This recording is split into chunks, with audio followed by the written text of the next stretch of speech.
Malam Sobat Zombie, malam ini kita akan berbincang-bincang dengan teman-teman kita dari Helmet Lovers Indonesia Official yang malam ini kita akan kulik lebih dalam lagi apa sih HLIO itu. Nah, yuk kita mulai perbincangannya.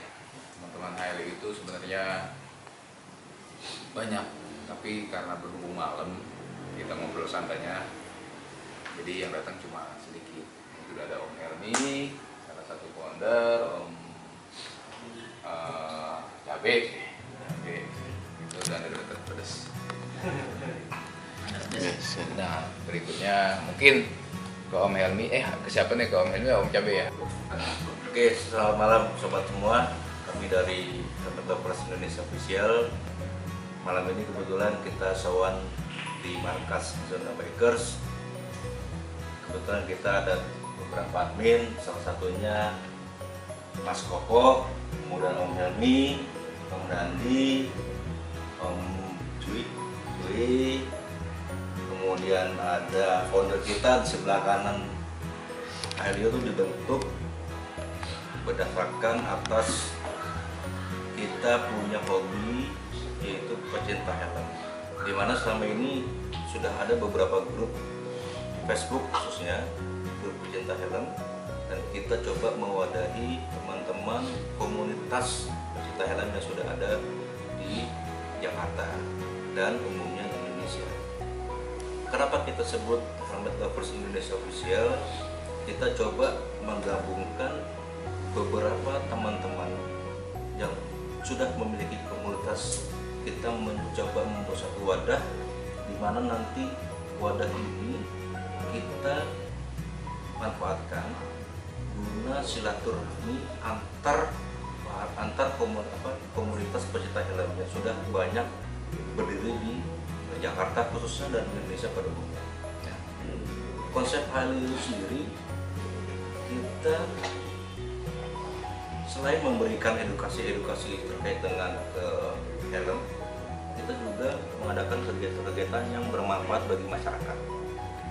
Kita sudah beberapa kali mengadakan kegiatan HLIO ini lebih cenderung kepada kita memberikan donasi kepada masyarakat yang membutuhkan. Dari mana? Nah, kegiatan itu konsepnya adalah dari para pecinta helm untuk masyarakat di sekitar kita.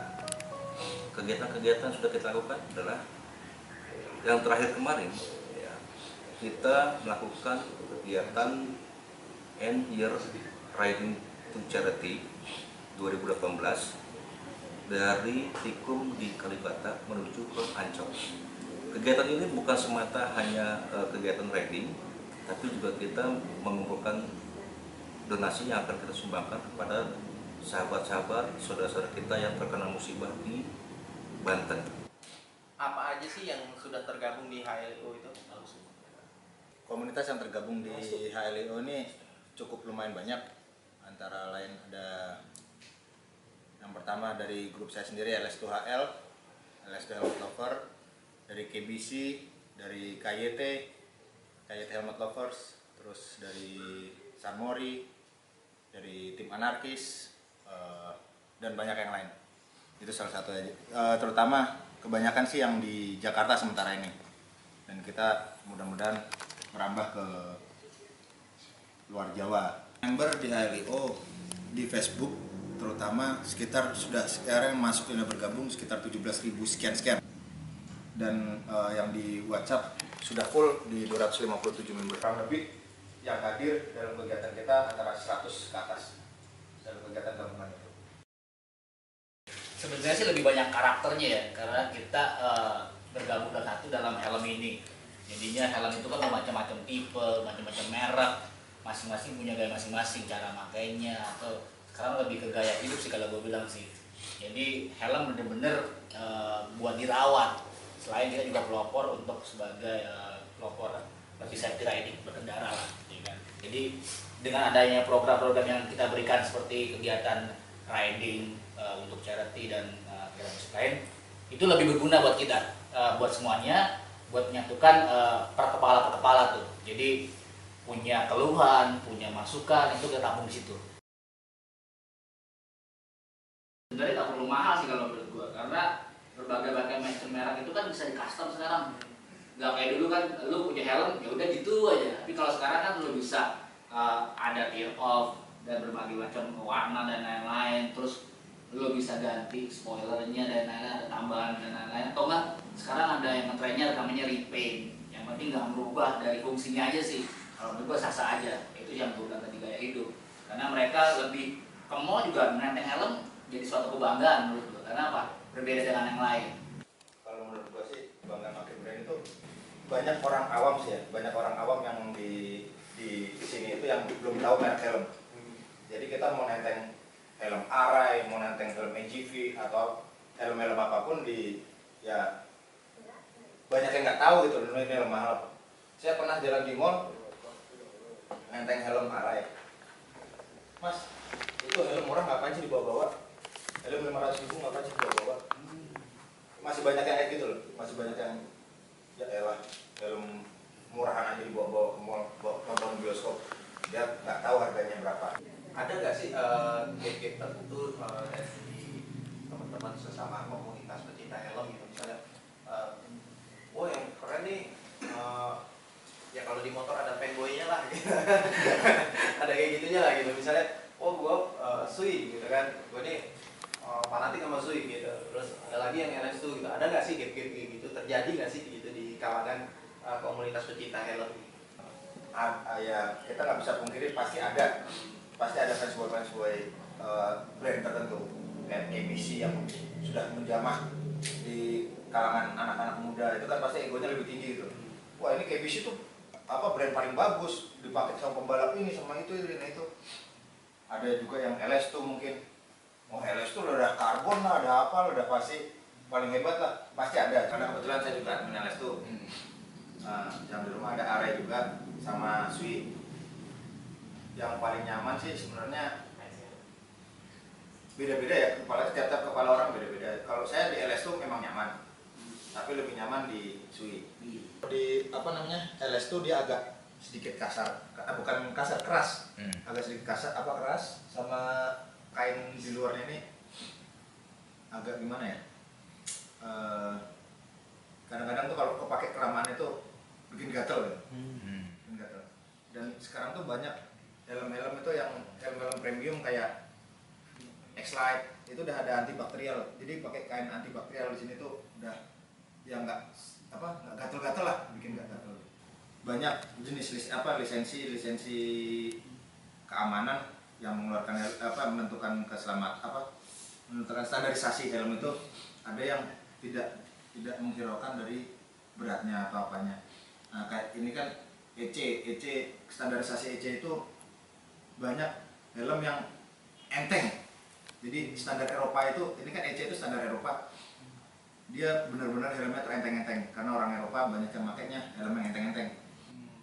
Gitu. Terus kayak Sui ini kan standar Asia tapi ada yang Eropa juga. Nah Sui yang dijual di Eropa itu juga standarisasinya EC, dia lebih enteng daripada Sui yang dijual di Indonesia. Kalau yang memang menurut teman-teman di sini, mungkin bisa teman-teman yang lain ya, paling nyaman tuh yang mana sih gitu? Itu yang satu LS2 Arrow, satu KT J5 Race. Itu gue lebih nyaman di LS2 ya. Karena kalau di J5 ini di bagian jidat gue berasa ketakan banget. Jarak dari Pondok Labu ke Depok aja udah berasa pusingnya nggak ampun itu. Soalnya beberapa helm gue coba itu alhamdulillah beda size, makanya gue juga bingung. Mungkin beda kepala, beda tekstur juga ya ke helmnya juga ngikutin. Karena gue juga orang gampang gerahan juga. Gue pernah pakai Sui X14 dulu, terus dibanding sama Suomi yang notabene fan-fannya lebih dikit tapi lebih nyaman, ya kan, lebih nyaman dari udaranya masuknya ataupun dari kulit-kulit busanya. Gue sih lebih nyaman pakai Suomi, tapi yang lebih nyaman lagi ada lagi yang gue masih pakai HJC R40. R40 itu lebih enteng juga, terus untuk udaranya lebih enak lagi, lebih adem. Nah, kalau di HLD itu sendiri kita nggak bicara mengenai mana yang lebih bagus, mana yang lebih oke, ya. Karena gini, tiap helm itu mereka punya kelebihan dan kekurangannya masing-masing. Nah, dari masing-masing itu di komunitas-komunitas itu mereka juga sudah merasakan sebenarnya. Contoh mereka di KBC. Kenapa mereka bisa bilang KBC itu helm yang paling nyaman? Karena memang selama ini mereka pakai KBC. Nah, untuk di HLU sendiri kita nggak akan bahas kredit bahwa kita nggak akan menyebarkan bahwa arah yang paling bagus atau su yang paling bagus, enggak. Intinya kita bentuk HLU itu kita mau mengedukasi ke semua teman-teman yang pakai helm ya, bahwa pada saat kita riding itu sudah menjadi kewajiban untuk kita pakai helm. Itu yang paling penting, karena kita yang punya helm branded pun terkadang kalau misalkan kita hanya keluar rumah dekat nggak usah pakai helm, karena aspalnya sama, ya kan? Kalaupun jatuh ya sama, sakit gitu kan. Nah, jadi kita coba membangun kesadaran orang untuk memakai helm. Itu yang pertama. Yang kedua adalah kita membangun kesadaran bagaimana caranya memakai helm yang paling benar. Yang berikutnya, pada saat mereka sudah aware soal helm dan juga mereka sudah aware cara penggunaan helm yang baik dan benar, ditambah lagi plus tadi edukasi yang disampaikan oleh bahwa helm itu juga perlu dirawat. Nah, helm sudah dirawat. Nah, bagaimana kemudian kita merawat tubuh kita di jalan? Nah, ini yang mesti kita menjadi concern kita bersama. Banyak teman-teman kita yang sudah pakai gear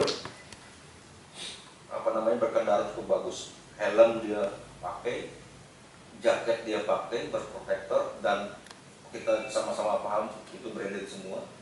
Yang paling penting adalah attitude di jalan. Banyak di antara kita berpikir pada saat kita sudah memakai safety gear, kita akan selamat di jalan. Safety gear yang kita pakai itu bukan mencegah kita untuk kecelakaan di jalan, tapi mengurangi efek daripada kecelakaan kita di jalan. Pada saat kita kecelakaan di jalan, jaket yang kita pakai, helm yang kita pakai, glove yang kita pakai itu mengurangi dari efek kita kecelakaan, bukan mencegah terjadinya kecelakaan. Nah, bagaimana mencegah terjadinya kecelakaan? Nah, itulah fungsinya kita sama-sama mengerti gimana sih caranya kita berkendara yang baik,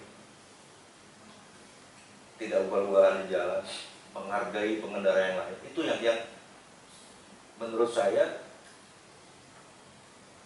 komunitas-komunitas helm harus diarahkan untuk ke sana, bukan hanya hobinya aja. Sebenarnya yang lebih kita perhatikan adalah itu. Kalau komunitas helm hanya bicara soal helm, itu udah biasa, itu wajar. Kumpul dalam satu komunitas, helmnya arai semua misalnya ya, atau sui semua. Mereka hanya berkumpul, biasanya ya, mereka hanya, ini motif apa nih? Baru ya, harganya berapa? Beli di mana? Gitu kan. Kemudian sui misalnya, ini lebih enteng nih, lebih ini. Ya, itu salah satu bahasan yang sering dibicarakan kalau misalnya komunitas itu kumpul. Nah, tapi mereka lupa nih, ada beberapa komunitas yang mereka nggak mengajak anggotanya gimana caranya mereka juga safety di jalan. Safety di jalan, saya ulangi lagi, bukan safety di jalan itu bukan karena kita sudah memakai full gear semua, tapi bagaimana cara kita berkendara di jalan, itu aja sebenarnya. Seberapa pentingnya sih, pandangan lu tuh helm tuh seperti apa sih, dan seberapa pentingnya helm saat berkendara? Helm itu penting sekali buat berkendara, karena kita nggak tahu kejadian di jalan, kita nggak tahu entah kecelakaan. Tapi helm itu ya buat emang pakai helm mau motor, kalau punya motor ya harus pakai helm. Kita berkendara pakai helm aja, helm apa aja, nggak pokoknya brand-brand nggak itu nggak ngaruh, yang penting kita pakai helm, itu aja. Oke. Karena ibaratnya kalau motor kita celaka, motor atau helm bisa ada spare partnya, bisa kepala apa gua mau ganti kepala sapi mah. Kalau menurut gue sih ya pertama biar nggak ketilang polisi. Yang kedua buat jaga kepala sih yang intinya. Jadi buat meminimalisir kalau udah kata kecelakaan biar kepala tuh nggak inilah luka berat. Penting banget, soalnya saya juga udah aware sama safety itu udah mulai dari zaman sekolah dulu, zaman SMK udah dari SMK kelas 1 itu udah aware banget. Jadi emang dulu dari pertama waktu itu ganti motor kan emang cuma dapat tuh cuma helm gratis gitu ya. Nah menurut saya tuh dari situ saya udah ngerasa gak nyaman gitu. Nah dari situ saya mulai yang namanya nabung, dan saya dulu mulai dari Halves merek MDS. Mulai dari MDS, habis itu nabung lagi, akhirnya dapet helm full face, akhirnya biarpun cuma KYT, kayak warna hitam polos. Itu juga dulu sebelum ada istilah ala-ala dulu juga saya juga pernah zamannya ala-ala, saya kasihin stiker gitu, jadi biar nggak cuma hitam polos doang. Tapi emang dulu saya belum tahu yang namanya fitting yang benar tuh kayak gimana, jadi dulu yang harusnya saya pakai M, saya dulu pertama pakai full face pakai XL karena emang kacamata is the priority gitu, harus masuk, dan Excel masih masuk.